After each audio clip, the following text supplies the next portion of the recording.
Time to rock. We've got Anime Comic Geek Studio says I'm kind of sad they're not on yet. I think we are on. Yes, we're on. I see my face. All right, so we're here. So good evening to everyone. I should include good morning and good afternoon because people are tuning in from all around the world. I am your friendly neighborhood philosopher, David Wood, and with me, by popular demand, is the man who makes Muhammad's bones shake in their grave. It's the Christian Prince. How you doing, Christian Prince? I'm fine, thank you, David. And before we start, I want to say thank you for inviting me. And I'm so glad to be finally speaking to you and having all those who are, they wanted this to happen, it's happening. So I'm glad to be here. Thank you. Oh, yeah, there were people have been telling me to have you on for months. I'm just not good at contacting new people. But here we are now. All right, so we're going to be taking some questions and comments from everyone in the chat here once we get going. But there may be people here who aren't familiar with you, aren't familiar with your work. So in order to help them get to know you a bit better, why don't you share a little bit about where you grew up, your background, and everyone who's watching, while he's doing that, be sure to wage jihad on that like button and share the link on social media. I am an Arab. I speak Arabic. Arabic is my first language. And I studied Islam. I have a degree in the Islamic law.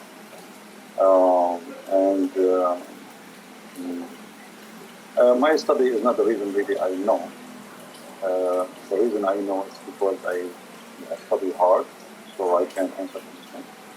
And I don't know much. I mean, the rest about me is what people know, like I do. Mm-hmm.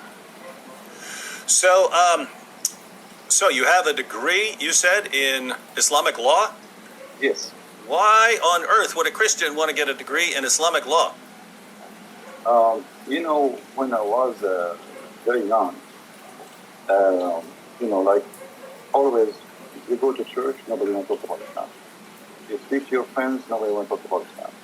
And the Muslims always were challenge us, and there's nobody to answer them. So I decided to study so I can learn really what Islam is about. At the same time,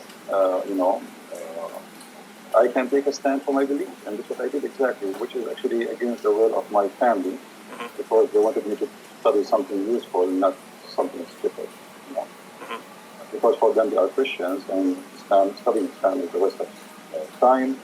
It's not worth it, and it is, it's not a good thing.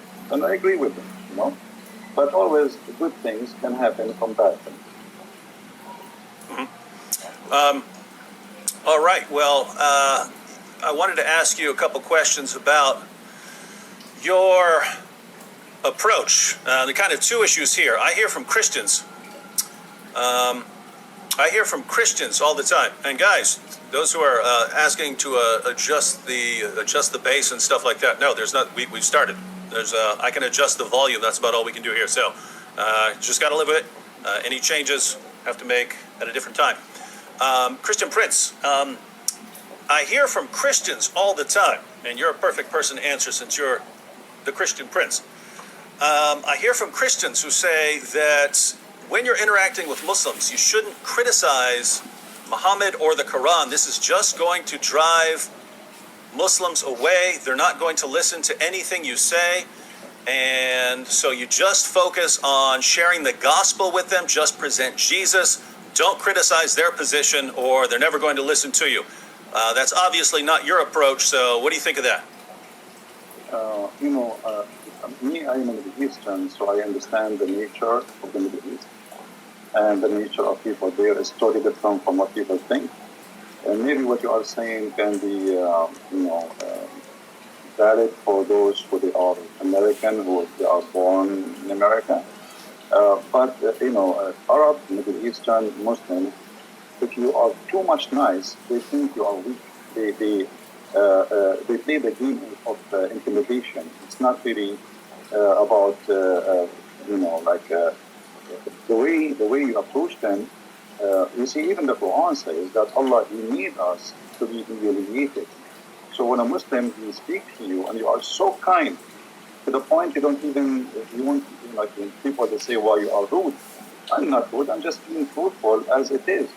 Same time, the Quran told the Muslims that Allah, He cursed us and He made us people of humiliation, which means in Arabic it says, ضُرِبَتْ عَلَيْهِمُ الذُّلَّةِ.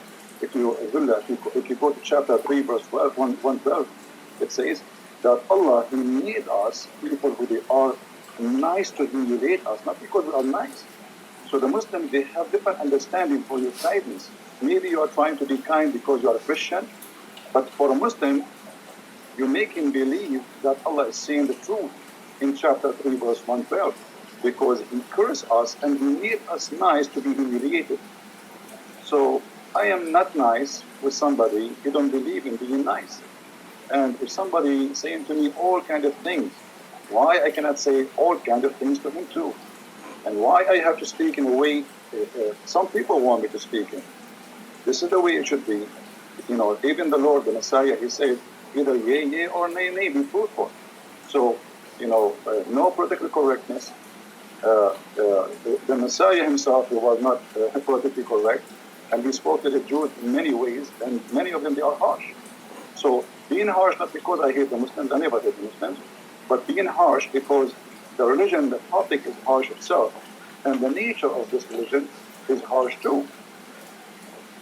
Now, so you're pointing out, one, given the group that Muslims tend to not listen to you unless you're.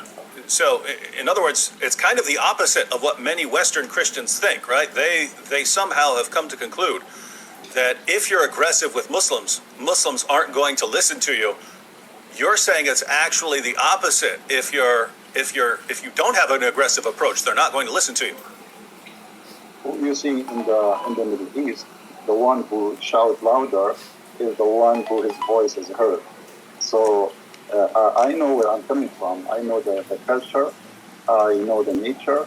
And, you know, everybody, you know, anyway, for me, I am very successful. I have, you know, a lot of people who live Islam. So if the way I'm doing it is not right, then how you can explain people living Islam that's not right?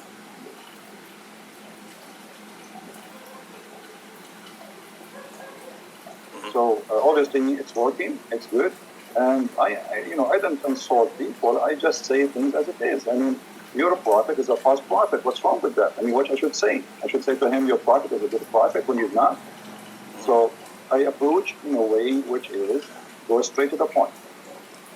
So you've mentioned a couple of times, and people have been pointing out in the chat that lots of Muslims, contrary to what many Christians in the West believe, lots of Muslims do listen to you, and they leave Islam, and many of them become Christians. So what kind of results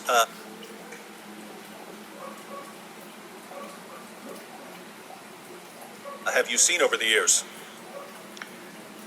Actually, I can say to you... oh, wait. Hey, well, you just got... your sound got much more clear. All right, that's good. I changed the microphone from my side, actually. Maybe this is what was a switch. Oh, yeah, that's perfectly clear now. Guys, that sound better?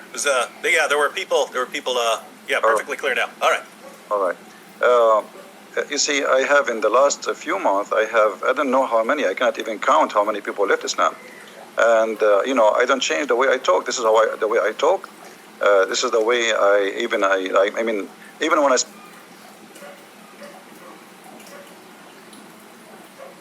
speak to Christians. I mean, if somebody he says something I don't like, I speak. This is how I am. I am not someone else. This is how I am. And who like it, who don't like it, it's up to him. I mean, what I can do. I mean, he don't like it, don't listen to me. Yeah, and I have to say, it's especially when I think about people in the Middle East, right? Assyrians, the Copts in Egypt, the Christians in Pakistan.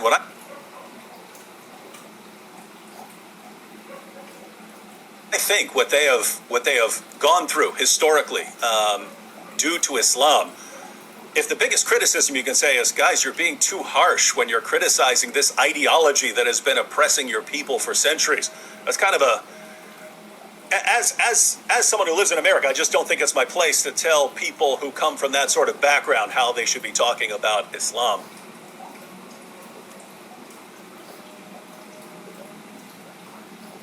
You see, David, you did just a few, maybe a month or 6 weeks ago, you debated a guy, his name is Mimi Hijab. And you saw how he was trying all his best just to humiliate and to insult, but not to debate. Yeah. The reason, for him, you are too nice because you are not coming from the same background. For him, humiliation is a way of winning. It's not he may make fun, even though he's saying stupid things, even though he said the most stupid things ever, which is against Islam. I mean, he not only he lost the debate, he looked like an idiot in the village. So yet he think by making fun he is the winner. So this is a culture thing. This is a mentality. This is a mindset. If you don't understand them, you will not even able to go through their mind. They grow this way, and they think if you are kind, that's mean you are weak, and if you are very gentle and you are not rude, that's mean you don't you are afraid. This is how they see it. For me, I am from there. I know how to speak to them. Actually, this is why they don't want to get close to me. Yeah, and